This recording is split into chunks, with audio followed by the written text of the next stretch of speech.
Hi people, Ed, Optimal Health and Fitness. Today I've got for you a morning mobility hip routine.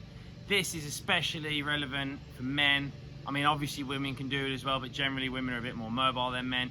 But you know, us lads struggle to put the socks on in the morning, getting in and out of cars, just feel tight and stiff, sitting in chairs all day, all the rest of it.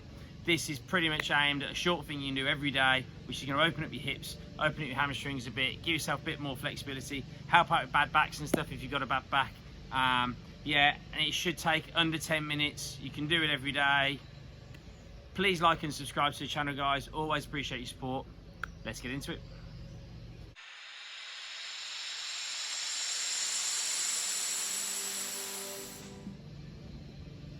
Right guys, so I've got like four different movements, but they're like coupled together. We're gonna try and do them, say, 8 times each. And if you've only got time to do it one time round, not a problem. If you can do it a couple of times, it's even better. But we'll go through each of them and they're like paired together. So one should flow into the next, try and make it a bit more easy and a bit more routine for you to do. Your first one, guys, just to start the ball rolling really, get everything going. You've got hip rotations, so all I'm going to do is lie on my back. I'm going to put my hands up like I'm being shot. Now, if you're really stiff in the upper body, you might want to just put your arms out to the side. But then all I'm going to do is rotate both feet from one side over to the next. One side over to the next. I'm going to do this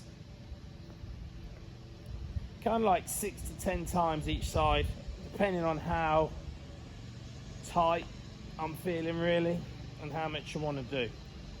Now these ones, I'm just going from one side to the other. Now, when you're doing this stuff, if you feel really tight in one position, don't worry about just hanging out there for a second and letting that stretch open up a little bit. I'm just moving one side to another nice and easily, because this one I don't find too bad. But if you're really tight with one of them, don't worry about it. Just spend a little bit more time in that position, open up that range of motion and really getting a bit more out of it. From there, you're going to keep the arms in the same position and body, and you're going to come into a zombie kick, what I call zombie kick. So a nice straight leg, and then you're going to come up and over as far as you can. Up and over as far as you can. You're keeping that leg straight, which means you're going to feel the hamstring stretch out. You're almost going to point the toes up to the ceiling as well, keeping that leg straight, and really feel that big stretch through the hamstrings and a big twist through the upper body. Like I say, we're doing about 6 to 10 each side, depending on how much time you've got, depending on how tight you're feeling. And say this right side feels a bit tight, I might just hold there for a second. When you are holding there, a couple of really big deep breaths out, people. Those big deep breaths out, it's just going to flood the body more with oxygen, help the muscles relax a little bit more, help you get a bit more stretch and get more mobile. So that's your first superset. After that, bit of yoga for us, guys. We are going to split the legs out to the side, and then we're going to put the toes together. So excuse my derriere, but I'll show you this way. So that way, okay, with the feet. So you're going to split the toes out to the side. The wider you put your knees, the more it's going to affect your groin. The more you stretch, you'll get through the groin. So toes together, knees wide, sit back on your heels as much as you can, and then stretch your arms down in front of you, trying to get your chest onto the floor. This is called a child's pose. Now we're going to hold this for about 5 seconds, and then we're going to come up into what's called a downward dog. So I'd come into a push-up position, I'd push my heels into the floor, really straighten my legs out, try and pick my bum up into the air, and then try and feel like my biceps, my elbows turning each other, suck my belly in, push my chest towards my knees, hold that position for a sec. So our child pose again. Hold for 5 seconds. Back up into our downward dog. Now, if you're feeling really tight, what you might want to do is walk the one leg in. So see how I've kept this leg straight, push the heel to the floor, and I've let this other leg bend and this other foot bend. That's fine, same position. So bum still up in the air, and then you're going to change to the other side. You might have seen like the footballers in the 60s doing stuff like that, okay? But the thing's the same. Then you might hold that as a child's position, and then back down into that child pose. Back up into your downward dog. And you see how I can flow now from one to the next. Always trying to do big deep breath out. Just trying to open up those muscles, and gradually you should be able to expand and stretch out that range of motion and really help to build the length in the hamstrings, the hips. Okay guys, sticking with the hips again, onto our hamstrings this time and our quads. We're going to come onto the floor into this kneeling position. I'm going to let the back foot go down nice and stretched. What I'm actually going to do is then lengthen this front leg out. I'm going to then come and try and come down and touch my toes as far as I can. Hold that for a sec, and then I'm going to bring that foot back and then force through into stretching my hip flexor out. So I'm really trying to push my hip forward here.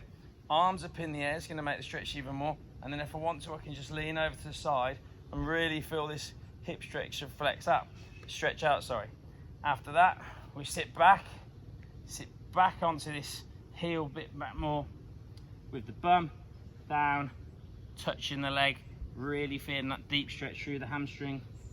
Bend the foot back, push through again, arms in the air, over to one side, feel that hip flexor stretch out, back into the hamstrings. Again, you're going to do that 5 times each side, holding each position each side for about 5 seconds at a time. Really open up those tight hip flexors that get really tight throughout the day, especially when we sit down, and really stretching out the hamstrings at the back of the legs. Both sides, about 5 times each, 5 seconds each side. And then our last bit of mobility for the day is something that I've seen called the greatest stretch in the world. I'm not sure if it quite is, but anyway, I call it a step through. All we're going to do is, from a push-up position, we're going to try and bring our foot up to the outside of our hand. Okay? Then we're trying to get our back knee as low to the floor as possible, keeping our palms flat on the floor. We're going to go one side, then the other side, holding that stretch nice and deep.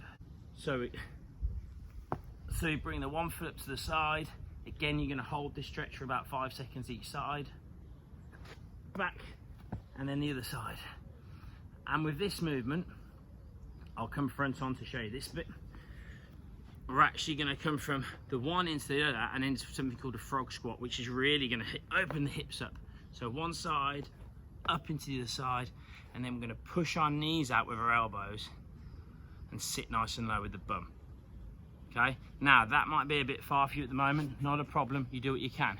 If you find you're too tight on the step through to get up here, if you have a chair or a box, a couple inches high, whatever it might be, you can easily use your hands there, and it just gives your body a bit more room to maneuver for the movement. But again, I want you to do each of those, say, 6 to 8 times on each side, holding 5 seconds at a time. And it's just really going to help to open up those hips, give you a bit more flexibility, let you be able to touch your toes, hopefully, put your socks on easier in the morning. Hope you've enjoyed that video, guys. Hope you get something from it. If you do, please leave a comment. If you're not sure if you're doing it right, you can always send a video into the channel of you doing it. I'll critique it or whatnot. Like and subscribe as ever, almost at those 100 subscribers, so I really appreciate your help. And yeah, speak soon. Take care.